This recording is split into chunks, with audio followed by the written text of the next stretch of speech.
Olá, amigos. Eu sou a professora Ivana. Algumas pessoas já me conhecem, já seguem o meu canal. E vamos aproveitar que estamos em casa para aprender um pouco de gramática.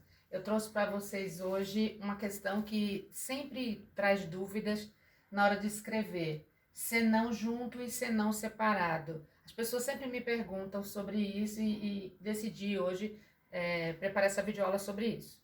Então, vamos pensar. Senão separado, nós temos o se, que é uma conjunção condicional, e o não, que seria um advérbio de negação. Então, são duas palavras. Se como conjunção e o não como advérbio. Quando é que eu vou usar o senão separado? Sempre que eu tiver uma frase que passe essa ideia de condição.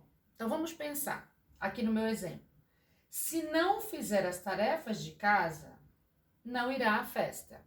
Sabe aquela questão da mãe sempre dando uma condição para os filhos, professores dando condições para os alunos? A gente vive num mundo, né, que há sempre muitas condições. Então, se eu não fizer algo, eu não vou receber uma recompensa. Para receber uma recompensa, eu preciso fazer algo. Então, se no sentido de condição, estou te dando uma condição. Se você não entendeu ainda, ficou com dúvidas, pensa, eu posso substituir este senão por caso não? Se eu conseguir substituir senão por caso não, eu tenho essa questão do senão separado, que seria a conjunção mais o advérbio. Por exemplo, caso não faça as tarefas de casa, não irá à festa.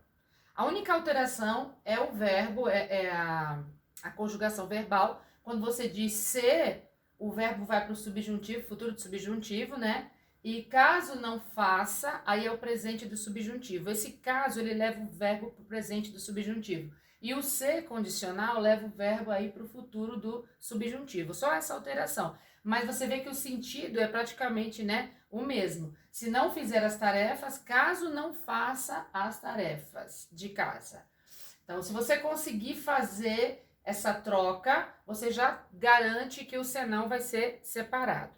Sabendo que o senão é separado, que eu consigo fazer essa troca, eu já sei o resto. Essa é a dica. O caso não deu certo, põe o senão junto. Não dá ideia de condição, põe o senão junto. Não precisa nem pensar. Coloca senão junto e vai dar certo. Mas, como eu sou professora de língua portuguesa e eu gosto de explicar os detalhes, vou explicar aqui para vocês, tá? A questão do senão junto. Tem alguns significados. Significa caso contrário, ideia de oposição, diferente de condição, lembre? Condição é uma coisa, oposição é outra.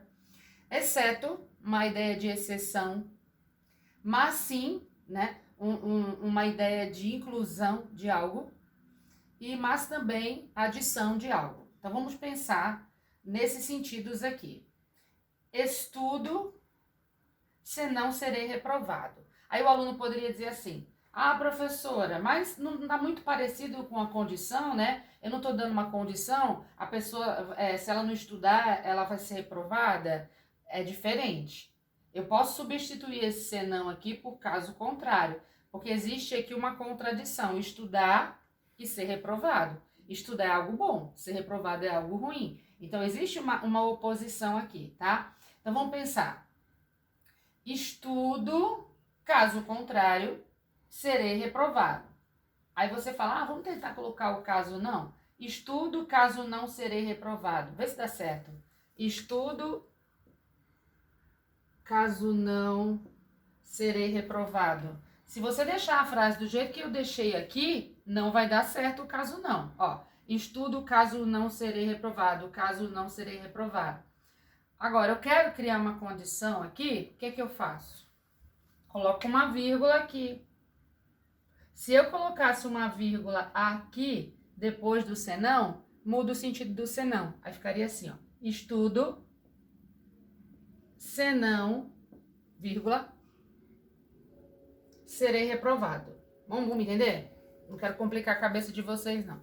Pensem comigo.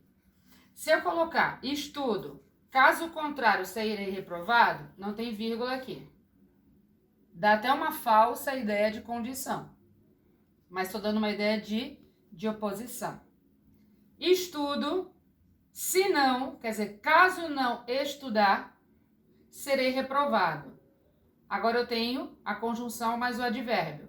Por que isso aconteceu? Porque eu usei esta vírgula aqui. Pensa. Sem vírgula, caso contrário. Com vírgula, caso não. Aí, sem vírgula, caso contrário. Com vírgula, condicional. Por quê?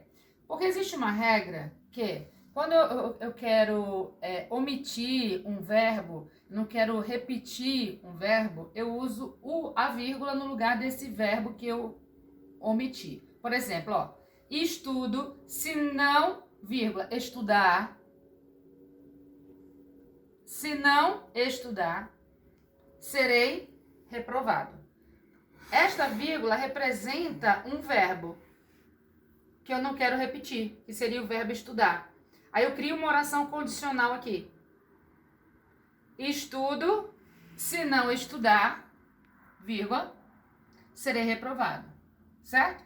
Agora, sem a vírgula, senão junto. Acredito que eu tenha sido clara. Se vocês não entenderam, façam perguntas no meu canal, que eu respondo para vocês. Aqui. Ninguém pode entrar na escola senão os professores. Aqui fica mais simples, né? Ninguém pode entrar na escola, exceto os professores. Aqui eu tô dando uma ideia de exceção. Então, eu tô dando uma afirmação, aí eu crio uma exceção e uso o senão para indicar essa exceção. Ninguém pode, exceto uma exceção, os professores. Não era prata nem bronze, senão ouro. Quer dizer, não era prata nem bronze, mas sim ouro. Então, eu falei coisas negativas e acrescentei algo que seria o positivo. Aí eu uso o senão junto também. O seu crescimento não depende somente da escola, senão do seu esforço. Aqui é uma ideia de adição. Ou seja, o seu crescimento não depende somente da escola, mas também do seu esforço. Aí senão junto. Concluindo, vamos concluir tudo que eu falei. Tenta usar a condição, caso não. Deu certo a condição, é separado. Não deu certo a condição, é junto. Tomando cuidado com este caso aqui que eu mostrei, que se tiver uma vírgula depois do senão, aqui dá uma ideia bem parecida com a condição, que é a situação do caso contrário. Se houver vírgula, é senão separado. Se não houver vírgula, é senão junto. E só mais uma dica sobre esta matéria. A palavra senão, ela também pode ter função de substantivo dentro das frases. É o senão junto. E significa defeito. Por exemplo, eu encontrei um senão no seu trabalho. Ou seja, eu encontrei um defeito no seu trabalho. Vejam como a nossa língua portuguesa é rica. Temos muitos recursos, muitas diferenças, coisas tão simples que parecem tão complexas para nós, estudantes da língua portuguesa. Espero terem aproveitado, terem aprendido com a minha aula e aguardo vocês nas próximas. Um abraço, professora Ivana.